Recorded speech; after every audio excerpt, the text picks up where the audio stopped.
So as I'm putting my leisure battery under the driver's seat, I need to remove the driver's seat. So at the front of the driver's seat there is a 13mm nut on that runner. Oh, and a 13mm nut on the other side. Then at the rear of the seat, slide the seat forward. Under the runner there's a 13mm bolt and another 13mm bolt. Okay, now we've undone the two nuts and the two bolts. The seat should lift off.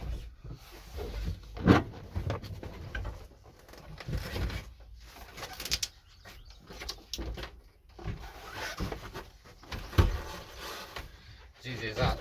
And now I'm going to clear some of the crap out that's under my seat, and I'm going to take the seat base off as well, which is attached to the handbrake.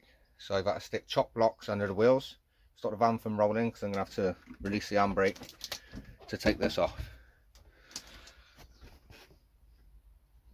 I just say mine was already disconnected because I've already taken the seat out before, but there is a cable here that clips in underneath the seat, so obviously unclip that before you pull the seat off. Don't want to snap any wires. Okay, so we've removed all the crap from under my seat. I've taken this plastic trim that goes around the handbrake. I think it was just all clipped on. I've taken that off, and now there's 4 nuts. Sorry about the camera angle. 4 nuts. It's got 16mm, so we'll undo those. And I've now stuck chop blocks under the wheels and released the handbrake. There's also 2 13mm nuts you have to undo here on the handbrake.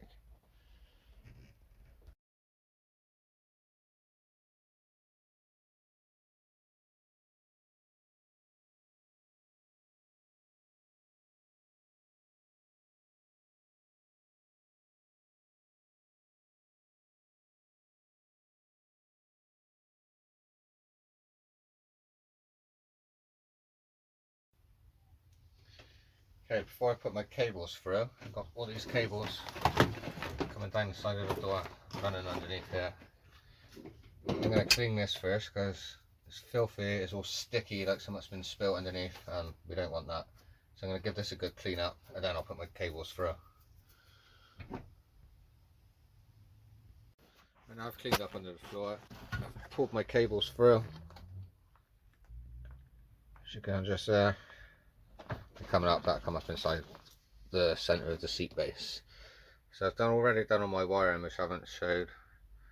I've gone up there, some of it continues up and goes inside along there where I've put the fiberglass from the pop top roof, and then some of it goes through here. So I've put some the sound deadening on there just to stop it on the sharp edges rubbing, because it's like putty on that, so it's nice and soft. Some of them come down, back down through here, as you can see in there, and then we'll run along the top of this, go to the rear of the van. Some comes out here for the fridge. The 2 go all the way along inside there. Got one that comes out down there. It'll be for my LED lights. Another cable coming out there. That's for the main spotlights. And then there's another cable that goes all the way down the inside of that panel, along here. You see the wire there. Then they come up here, that'll be for your USB socket and light switch. So now I'm going to put the seat base back in and put the leisure battery in and see what sort of space we've got for the fuse box. See if we can get that under the seat as well. So we've got the seat base back in, we'll bolt it down, got the cables through. Didn't put my split charge relay cable through. So the seat will come back out, it needs to run under the floor there and come up inside there. Well, I forgot to put it in, so something I have to do again. Take it back out, shouldn't take long now. Can I just show you this? When I bought this van, it already had the split charge relay in here, so it was a combi van. the leisure battery in the back. Well, this is the cable that was running from the split charge relay to charge my battery, my leisure battery. And this is the size of the cable that should be in there.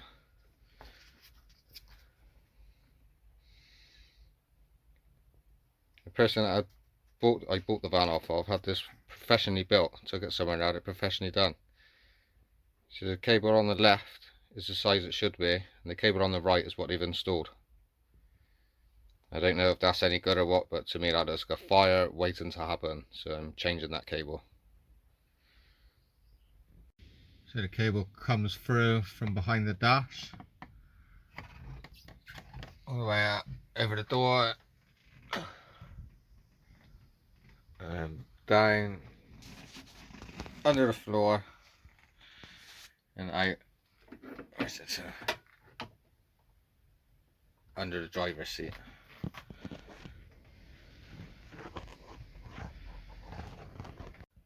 So today I'm going to get back on the electrics. I haven't done any on the electrics for a while now. I've been doing other bits and pieces in the van. I can't remember where we got to last time, but I've now wired up the fuse blade holder. You've got all your lives on this side, all your positives, and all your negatives on the negative bar at the back. It's not wired up to the battery yet, but I've connected all the cables that's running through the van back to the fuse blade holder. So my cables went up through the door panel, under the seat, up through the door panel, up through there, and then they come back down along there and up out there. As you can see, I've done a bit more in the van since we last was filming the electrics, and a couple of them go up around the roof, come back down the other side, a couple up the top for the lights there. So yeah, today I'm going to be putting all this lot put together.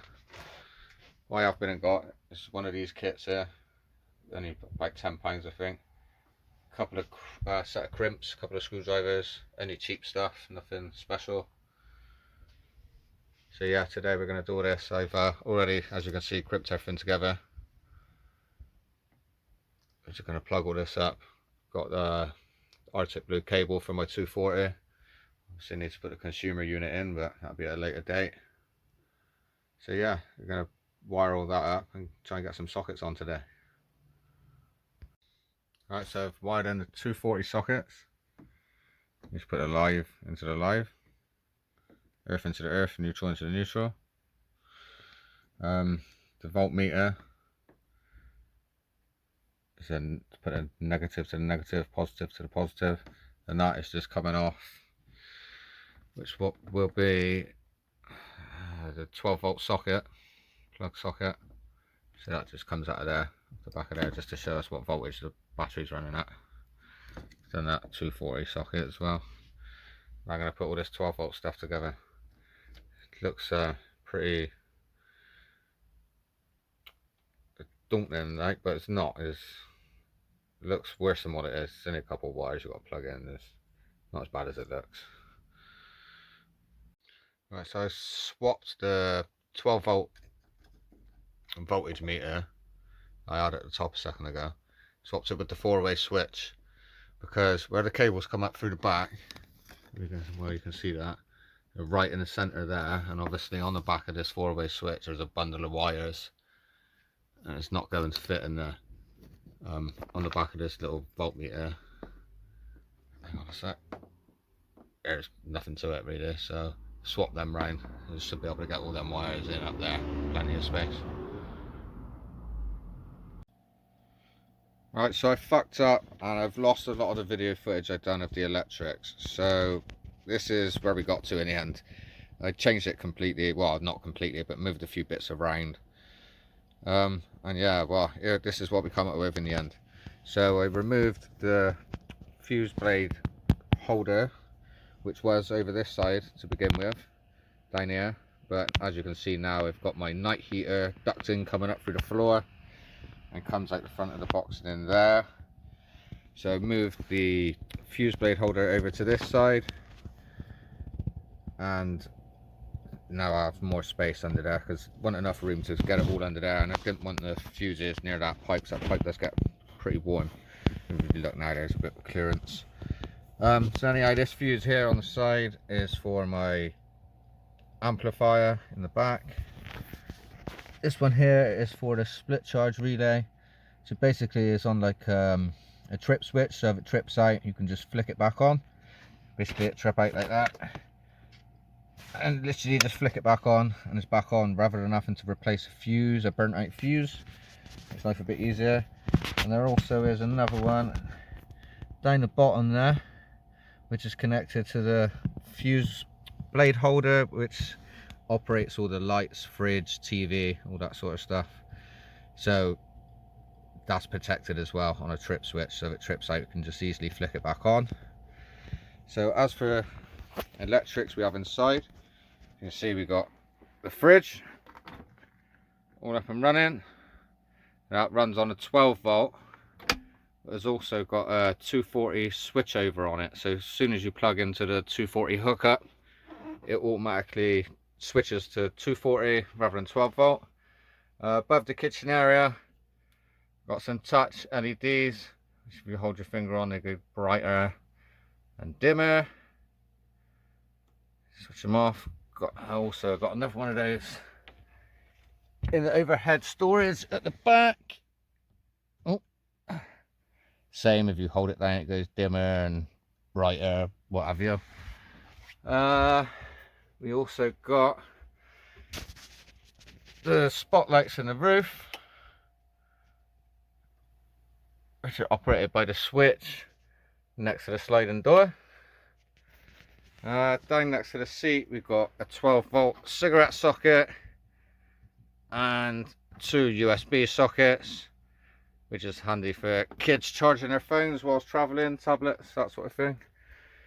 Over this side we've got a 12 volt meter to show us what the battery's running at. We've also got 12 volt cigarette lighter, again another 2 USB sockets. At the top we've got 240 sockets either side and a 4-way switch, which switches the TV on, the fridge on, the water pump on, and one of them is still free. I was going to put the heater on there, which I might do because during the night that is pretty bright, and if you could have a switch to switch that off, that would be handy. So probably will come back to sort that one out. What else have we got then? So yeah, like I say, we got the 12 volt tap. There's nothing in the thing a minute, so it might be a bit noisy. But yeah, that's that working. TV, you can see the standby lights on. So the TV's working. And well, that's about it really. Also on this, where I got all the fuses and that, I made a little cover just to put over the top.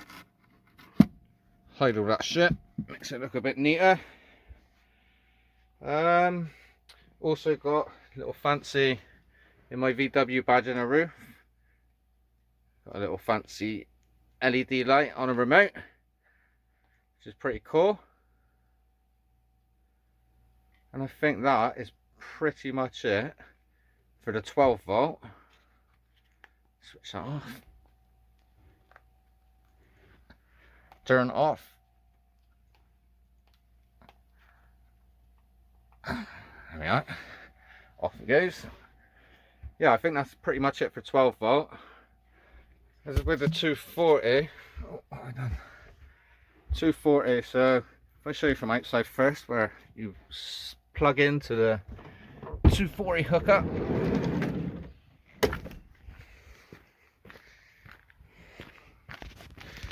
Just behind the back bumper. Just there, hidden. So you can't see it when you're driving. I did actually copy that off of another YouTuber's channel, Jay Saunders. So if you want to see how he's done it, because obviously I've lost my footage, go to his channel. I'll leave a link in the description, and he shows you how he does it on there. I've only copied him anyway. So it comes through the inlet, goes to the consumer unit in the cupboard, which then goes to Ow, bang me head then. Goes to the sockets in this cupboard here, so I can switch off those from here if need be.